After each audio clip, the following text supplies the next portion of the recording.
Madam Deputy Speaker, you weren't here last week when a new tradition began, which I would like to continue, and that is of congratulating the Chairman of Ways and Means and the brilliant way in which he carries out the ballot, so that my honourable friend should have come high enough up it so that her bill came forth, and that he carried out this draw with such characteristic efficiency and workmanlike fashion that her bill came out low enough down to be high enough up that it is being debated today. It is a very considerable achievement, and I give way to my honourable friend. I'm merely asking my honourable friend to give way, just to give the House pause to just recalibrate itself as it gets used to the idea of my honourable friend welcoming anything that's new.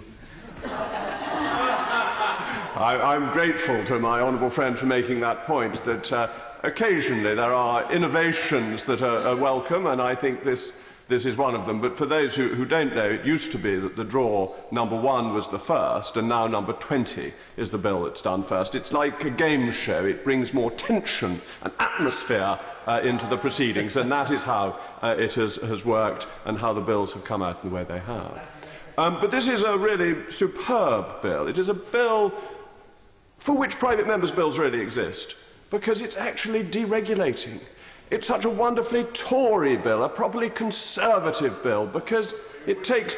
I'm so sorry, I couldn't quite hear. There was an intervention from a sedentary position which I couldn't quite hear, but I would happily give way to the honourable gentleman if he wishes to intervene.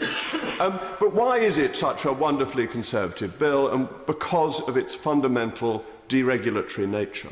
That we have built up a state where more and more powers have been gathered to the centre, where Whitehall has the rule over all it purveys. It tells people what they must do. When it says jump, people have to say how high. It was, of course, a Labour cabinet minister who said, the fact of the matter is the man in Whitehall really does know best.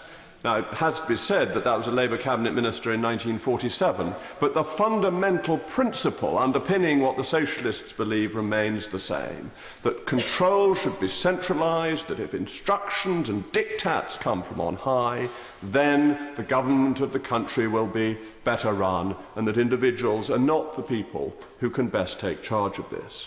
And we as Conservatives reject that fundamentally, and it is this philosophy that underpins this bill.